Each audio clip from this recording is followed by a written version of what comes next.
Hi there. Good morning, good afternoon, good evening, whenever you are watching or listening to this, my friends. I'm welcoming you. My guess is that you read the title of this and you thought, how on earth can I befriend, move toward, navigate, gracefully endure, or grow from the changes and transitions that I'm experiencing in my life? One of the things I've come to learn as a mom is that when my child is going through periods of change, I'm often the one who is actually going through my own experience of change and transition right alongside him. So I've been practicing and thinking deeply about how, as women, we can hold space for and make the most out of, or just like tolerate it with grace and relative ease, the times of transition and change that we are either going through right alongside our kids or watching them go through or feeling right smack in the middle of our own change and transition as women. The back to school time has such a strong vibe of change in it for most working moms. There's the change in a teacher, a change in a classroom, potential change in rhythms and routines that as we move from summer rhythms and routines to late summer, early fall rhythms and routines. There's changes we're witnessing our kids go through as they grow and develop, as they navigate new experiences and new relationship experiences. And there are these precious windows we get to look through about changes in who our children are growing into and becoming. All around me right now are moms talking about this change. I don't know about you, but my world is full of moms whose children span the age range of maybe they're not school aged yet, but they're maybe in the last year of preschool, or they're going to a new daycare or preschool for the first time. It's a big change in transition. Or I know there are moms that are just really trying to help themselves with that mixed bag of thoughts and feelings that come with sending your either first or youngest off to kindergarten for the first time, a huge transition. And then I also have women in my world whose kids are going to middle school for the first time, or they're in their last year of middle school, or they're going to high school for the first time, or they're in their last couple of years of high school and a bigger change is on the horizon. I've come to see the changes and transitions that we go through as our kids change and grow, the changes that we go through as women. I see those now as two different things. One is thresholds and one is passageways. That word threshold actually has two different meanings to it, which I find to be very cool and apropos for this analogy. The first definition of a threshold is actually like a delineation line, either a strip of wood or a stone framing or something that signifies the beginning of one room to another, or that is around or beneath a doorway. The threshold is something that signifies the ending of one thing and a movement into another. And we can actually like stand on a threshold or pause on a threshold.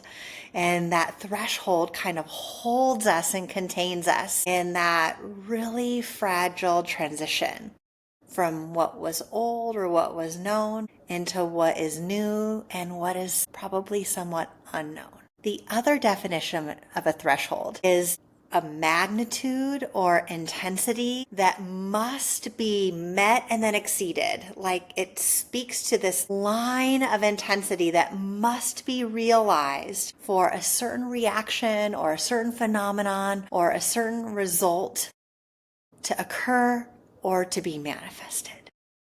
And so a threshold is also a certain level of intensity that's required for something new to emerge, for something new to be born or be made manifest. So I've come to expect and look for and even treasure the thresholds that can occur as a mom, as I'm watching my son change and grow, I'm seeing him at a threshold moment and ready to transition into that next new phase or new space or new being.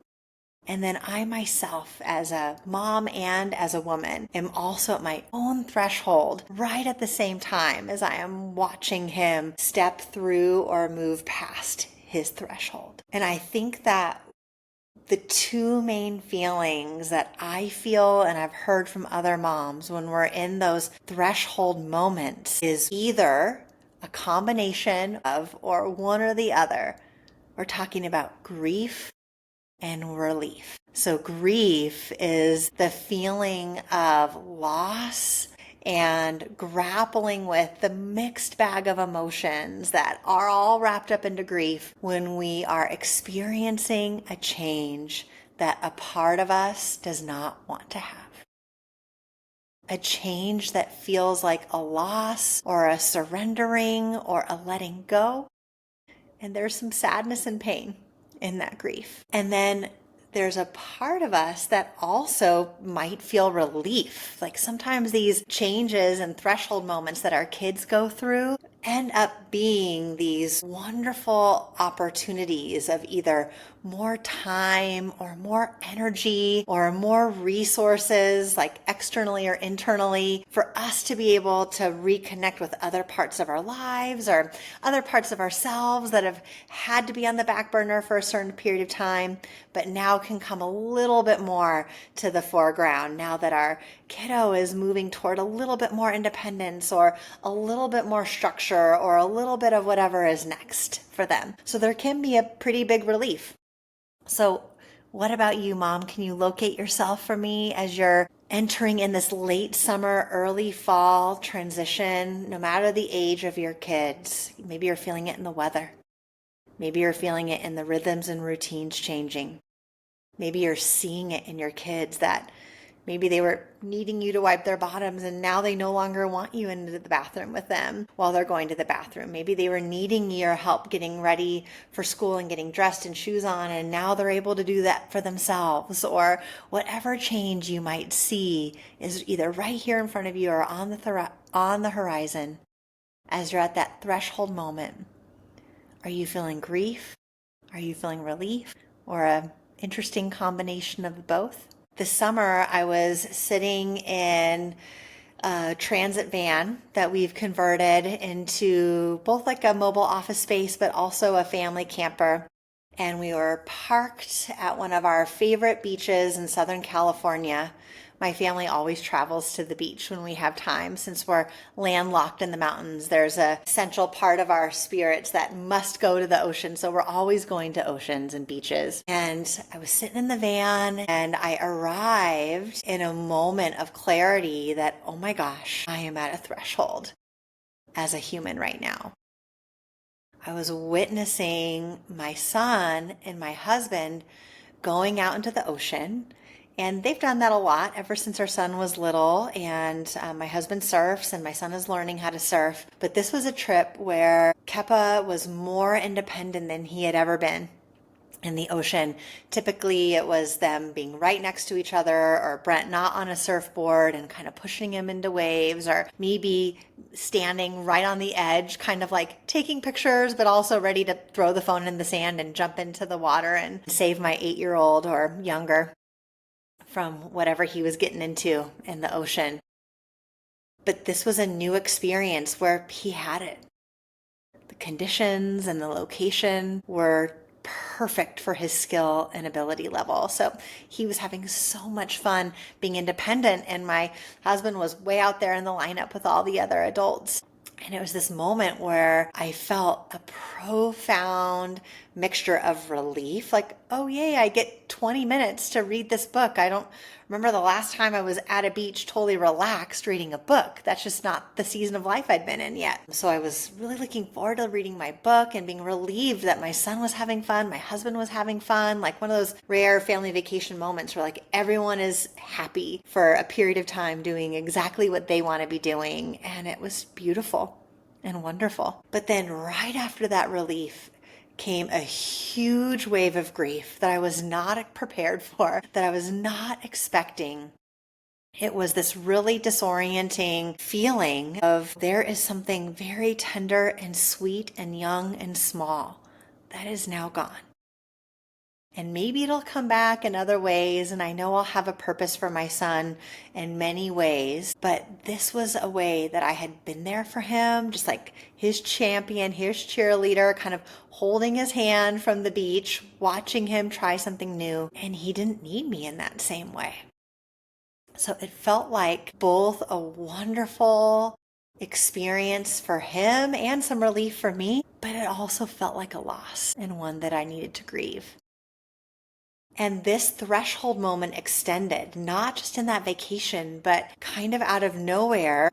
I realized that I'm going to be in a period of grief as my son gets ready for the third grade. Where I live, he only has 2 more years of elementary school. They move into middle school as 5th graders. So he has 3rd grade and 4th grade left. And for some reason, that number, only 2 years left, that hit me like a ton of bricks. And I started feeling profound grief and sadness and, a whole mixed bag of feelings. Grief is not one feeling. It's a mixed bag of feelings all in there together.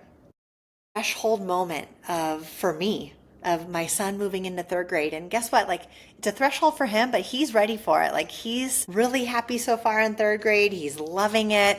He loves his teacher. He's got friends in the class. He's good. I am actually the one falling apart a little bit and on the inside and in the background. I wasn't expecting this for 3rd grade. I thought it'd be more like 4th grade last year or something like that. But no, it's this 2-year mark that for whatever reason is hitting me in all the feels, that I feel more grief than relief in this transition. And what that threshold moment has invited within me is to start thinking more specifically and creatively about all of the threshold moments that we go through as women, especially as they align in tandem with changes that are happening with our kids and in our families. And I think it's human nature to either want to avoid those thresholds, resist going through them, hold ourselves back from them, or to try to ignore them or just speed through them as fast as possible. Just head down, stay in the grind, keep at work, keep the feelings at bay, and just blow past it.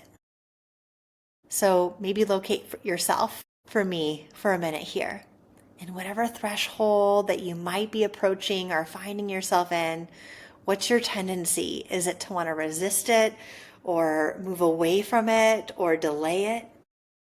Or is it to kind of blow past it, overwork or numb or whatever it is that you do, and then just move through it with little feeling as possible?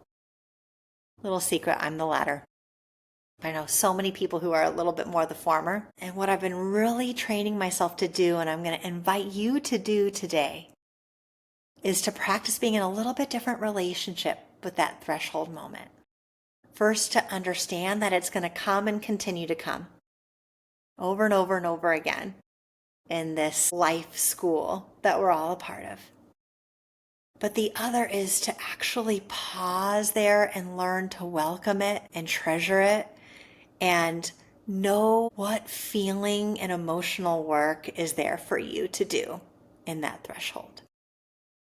There might be relief, there might be grief, but usually that relief is a basket of feelings and that grief is a basket of feelings. And our emotional intelligence will help us to know what is important to us at that strategic place, what is building, what is growing, and what needs to arrive at a certain intensity so that something new can manifest. And with that new manifestation, we have to grieve what was and what's familiar, what was lovely and comforting maybe about what was. And we need to know what our inner work is so that we are readying ourselves for whatever is on the other side of that threshold. So we can show up to that other side wholehearted, really experiencing it and savoring it, and so that we can bring our most skilled and growing selves to whatever is on the other side of that threshold. Now, I realize that for today, I'm going to be skipping, in my mind, a whole bunch of information about like, well, what am I supposed to do with that basket of feelings and how do I feel it and how can I mine and like how can I uncover what I need to know about myself and what I need to know about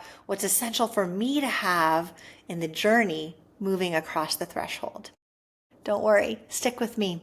I'll give you all the goods on that. That's just like multiple conversations that we can have together over time. But what I think is so cool, and I've been geeking out about this privately over the last several weeks since my fated beach experience with Keppa, watching him so independent in the ocean, is I think that what's on the other side of the threshold has something to do with who we are as a mom and how we're going to step into our lives in the big picture. That's what's on the other side of the threshold. But what's so cool is that alongside every threshold is what I'm calling a passageway. And a passageway is optional. And we don't always know to look for it, so we don't always take it.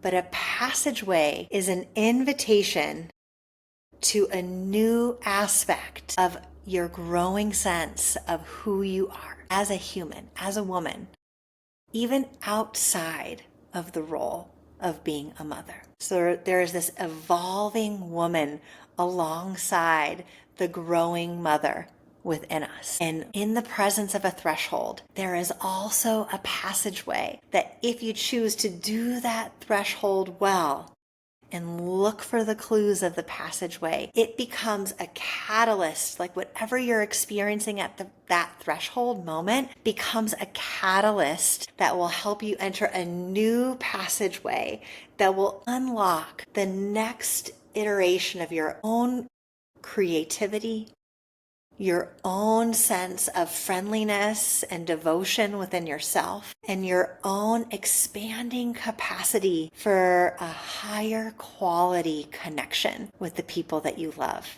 and cherish. So we need the intensity of a threshold. We need the symbolic transition and change that comes with threshold moments, symbolic or actual transition and change. And then we need to look for the passageway that's available internally within ourselves to awaken and uncover the next iteration of who we're becoming in our growth journey as women. So if you had 2 pieces of life work that you might think about after listening to this, it would be, can I start to be on the hunt for thresholds and passageways in my own life? And the little hint for today is it might parallel your kids' thresholds and changes. It might not. It might happen totally out of the blue in a wonderful, surprising way that has nothing to do with anybody else around you. But look for those thresholds and passageways. That's action step number 1. And action step number 2 is kind of more of a commitment to growing your ability. That might look like knowledge, or it might look, and just practicing it, like actually doing the work of feeling and staying open to those thresholds with a little bit more dedication and specificity, so that you can get the information you need from those emotions, and then you can use them to help you tunnel into your passageway of growth and evolution. So look for those thresholds and passageways and start practicing welcoming them, lingering them in a little bit, getting more curious about them, and making more room for all the feelings that are coming up for you around them, because they're going to be precious little like pearls that you're going to collect and string together something new for yourself at the end of it. I hope this was encouraging for you as you're watching all the changes and transitions unfold right in front of your eyes. I can't wait to meet you here again. We can talk about what to do with those emotions and those pearls when we get them. Be well this week, my friends. Take care.